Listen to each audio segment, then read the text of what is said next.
அனைவருக்கும் வணக்கம்.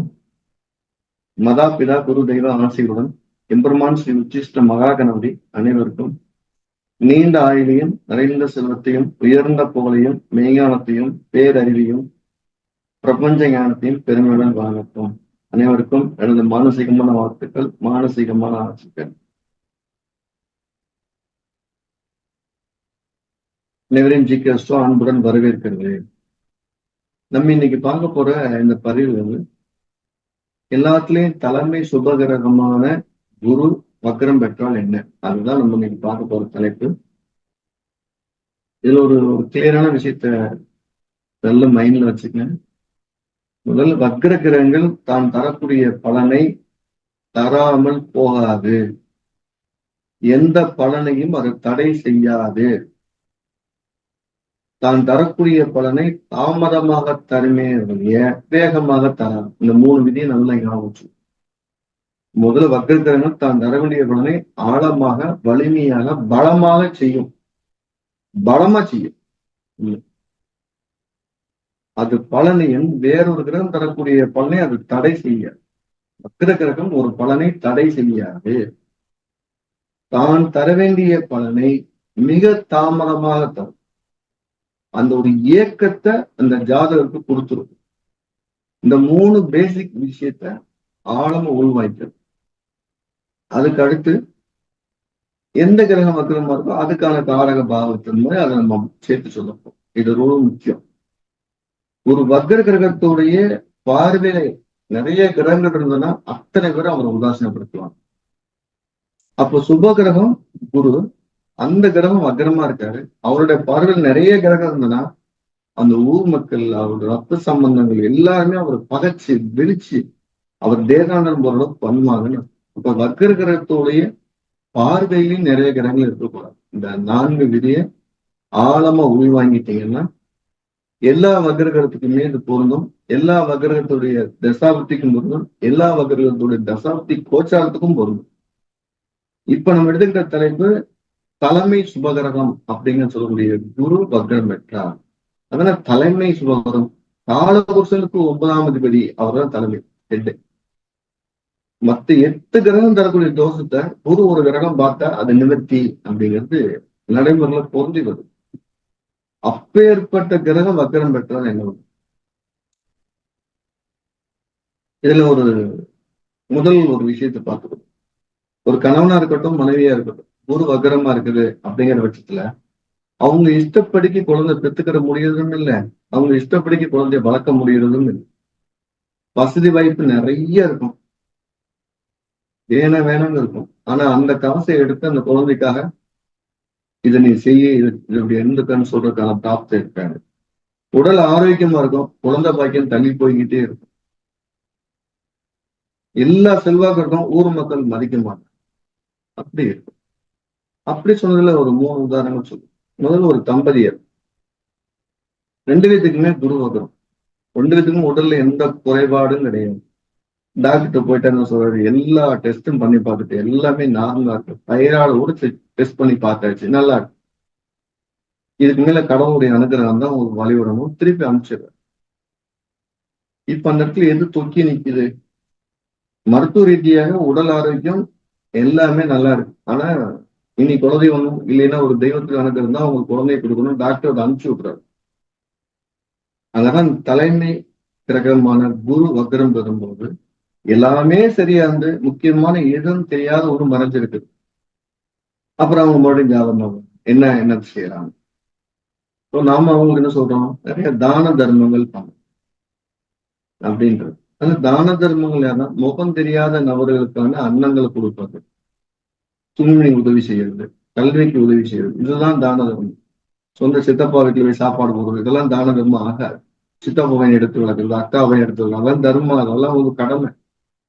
முகம் தெரியாத பசியோடு இருக்கவருக்கு ஒரு உணவு அளிக்கிறது, துணி இல்லாம இருக்கிறாங்கன்னா அவங்க துணி உதவி செய்யறது, படிப்பு இருந்து படிக்க முடியாம இருக்கு படிப்புக்கு உதவி செய்யறது, இதெல்லாம் தர்மங்கள் தானங்களே செய்யும்.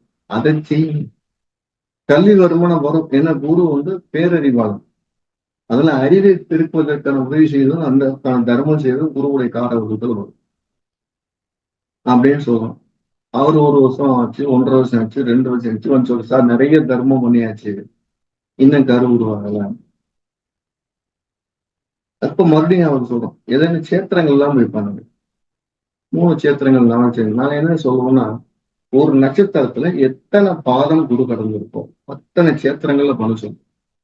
உதாரணமா குரு உத்திரட்டாதி 3 இருந்தா உத்திரட்டாதி 1, உத்திரட்டாதி 2, உத்திரட்டாதி 3, 3 சேத்திரங்கள்ல போய், சேத்திரம்னா தெய்வங்கள் கூடியிருக்கக்கூடிய பெரிய ஸ்தலங்கள், இனம் குலம்லாம் வேறுபட்டு ஸ்தலங்களை போய் அன்னதானம் பண்ணிருக்காங்க. 3வது கோவிலுக்கு போயிட்டு வந்த அந்த நாள்லயே அவங்க கன்சீவ் ஆயிட்டாங்க. அதுக்கு பிறகு இதை சொன்னவங்க நிறைய பேர் பயங்கர சக்சஸ். அது ஒண்ணு. இன்னொரு ஃபேமிலி எடுத்துக்கிட்டோம்னா, அதுல கணவருக்கு குரு வகரம், மனைவிக்கு குரு வகரம், அருமையான குழந்தை பிறந்திருக்கு. பையனை நிறைய படிக்க வைக்கணும்னு அவர் ஆசைப்படுறாரு. ஆனா பையன் எல்லாத்துலயும் சேர்த்து 30 மார்க் தான் வாங்குறான். 6 சப்ஜெக்ட்லயும் சேர்த்து 30 மார்க் தான் வாங்குறான். இவர் ஒரு சப்ஜெக்ட்ல 100 மார்க் வாங்கினா பரவாயில்லன்னு படிக்க வைக்கிறார். அப்பாவுடைய கொள்கைக்கு விரோதமான கொள்கையை மகனுக்கு திணிக்கிற மாதிரி கடவுள் குழந்தையை படிச்சிருக்காரு. இவங்க அப்பா எழுத சொல்றாரு, எழுதுறான், படிக்கிறான், பரீட்சைக்கு போய் உட்கார்ந்து தூங்கி எந்திரிச்சு வந்துடும். ஓரல் டெஸ்ட்ல பாஸ், எக்ஸாம் டெஸ்ட்ல ஃபெயில். இப்ப நம்ம அவருக்கு ஒரு ஐடியா சொல்லணும். என்ன சொல்றது, நீங்க குழந்தைய கேர் எடுக்காதீங்க, ஒரு டீச்சர் கையிலையோ இல்ல தாத்தா பாட்டி கையிலையோ இல்ல பெரியம்மா சின்னம்மா கையிலோ ஒப்படைங்க, அவங்க பேரை வளர்த்துருவாங்கன்னு சொல்லி. அப்பா அம்மா 2 பேத்துக்குமே குரு வக்ரம் இல்ல, பையனுக்கு குரு வக்ரம், அப்பவும் அவங்க விரோதமா தான் வளரும். அப்போ ஒரு வக்ர கிரகம் என்ன செய்யுதுன்னா, அந்த வீட்டுல யாரு ஒரு முக்கியமான நபரோ அவருக்குடைய கொள்கைக்கு மாறாக, விரோதமாக வார்த்தையில மாறாக அது வளருது.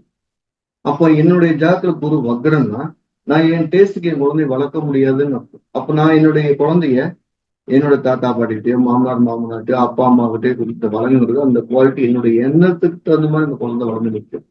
அதான் அதுல இருக்கிற சிறப்பு. இப்படித்தான் நம்ம அதை கொண்டுகிட்டு போகணும். சார் குரு அப்படிங்கிற ஒரு கிரகம் மிக சிறந்த சுபகிரகம். அது வக்ரமா இருக்கும்போது நமக்கு தக்க சமயத்துல எந்த உதவியுமே கிடைக்காது. அப்போ கூடிய வரைக்கும் நம்ம என்ன செய்யணும், ஒரு ஆளாட்டா நமக்கு என்னென்ன தேவை, எப்பப்ப தேவையா இருக்கும் அதை வச்சுக்கணும். ஒரு வயதான ஒரு நபர் இருக்காரு, அவர் ஜாதத்துல குரு வக்ரம் அப்படி வச்சுக்கணும். அவருக்கு சுகர் இருந்தது அப்படின்னா அவர் தலைமாட்டிலேயே சக்கரை வச்சு கொடுத்துடலாம், அஸ்பிரின் மாத்திரை கொடுத்துடலாம். அந்த அவருக்கான முதலீட ஒரு அந்த முதல் உதவியை சொல்லி கொடுத்துடணும். லோ சுகர் வந்து அந்த சர்க்கரை எடுத்து போட்டுக்க, அந்த சாக்லேட் போட்டுக்க, ஒரு மாதிரி ரொம்ப நெஞ்சு வலிமா இருந்தால் இந்த ஆஸ்பிரின் மாத்திரை போட்டுக்க அப்படின்னு அவருக்கான அந்த முதல் உதவியை சொல்லி கொடுக்கணும். தக்க சமயத்துல ஒருத்தன் உதவிக்கு வரமாட்டான். இதெல்லாம் ஜோதிடத்துல அந்த குருங்கிறது என்னென்ன வயசுக்கு தேவையோ அந்த அந்த அந்த வயசுக்குரிய வழிகாட்டுதல் சொல்றதுதான் ஜோதிடத்தோட கடமை. மொத்தமா குரு வக்கரம் இந்த தசை ஆகாது அதெல்லாம் கூட ஒன்றா இருந்தாலும் கூட, குழந்தைக்கு இப்படி, மிடில் வயசுக்கு இப்படி, நடுத்தர வயசுக்கு மேல இப்படி, வயதானா இப்படி, இறக்கும் தருவாயில் இப்படிங்கிறத சொல்லிக் கொடுக்கணும். இப்போ ஒரு வக்கரகிரகம் என்ன செய்யுது, இன்னொரு வக்கரகிரகத்தை பகச்சுக்கிறேன். உதாரணமா அம்மா அப்பா ஜாதத்துல அம்மாவுக்கு வக்கரம், குரு வக்கரம்னு வச்சுக்கிறோம். பையனுக்கு குரு வக்கரம், அந்த அம்மாவும் மகனும் அட்டாச் ஆகிடுவாங்க, அப்பாவோட விரோதம் ஆகிட்டே இருப்பாங்க. அப்போ அவர் என்ன செய்யணும், அம்மாவோட டேஸ்ட் அந்த குழந்தைய நீ வளர்த்துக்கா, நீ ரெடி கொடு, நான் சம்பாதித்து உங்களுக்கு வேணுங்கிற செஞ்சு கொடுக்குறேங்கிற அந்த ஒரு பெருந்தனையும் விட்டு கொடுத்தா கூட அந்த குழந்தை தரமா வளர்ந்துச்சு. வக்கரம் பெற்ற குரு எப்பவுமே குழந்தைங்க வழியாகவும் தன்னுடைய பணம் சம்பாதிச்ச பணத்தின் ஒரு வருத்தத்தை தந்து கொண்டே, நான் எவ்வளவு சம்பாதிச்சேன் தக்க சமயத்தில் எனக்கு பயன்படலை அப்படிங்கிறவங்க ஜாதகத்திலையும் ஒரு வக்கரம். சமூகத்துக்கு நான் இவ்வளவு செஞ்சேன், என்னுடைய குலத்துக்கு இவ்வளவு செஞ்சேன், குலதெய்வங்களுக்கு செஞ்சேன், யாரும் என்னை மதிக்கலை. அப்ப இந்த இடத்துல குரு வக்கரமா இருக்கும்போது நம்ம செய்த தான தர்மங்களை மறந்துடணும். அப்பதான் மன உளைச்சல் வராது. அப்படி இல்லை அப்படின்னா அந்த மன உளைச்சலோ அந்த கௌரவ பிரச்சனையோட நமக்கு பெரிய தொந்தரவு. இதோட இன்னொரு இல்ல, ஒருத்தருடைய ஜாதத்துல அப்பா, அண்ணன், மகன், இந்த 3 பேர் ஜாதத்துலயுமே குரு வக்கரம். அந்த அப்பாவுடைய மகள் ஜாதத்துல குரு வக்கரம் இல்லை.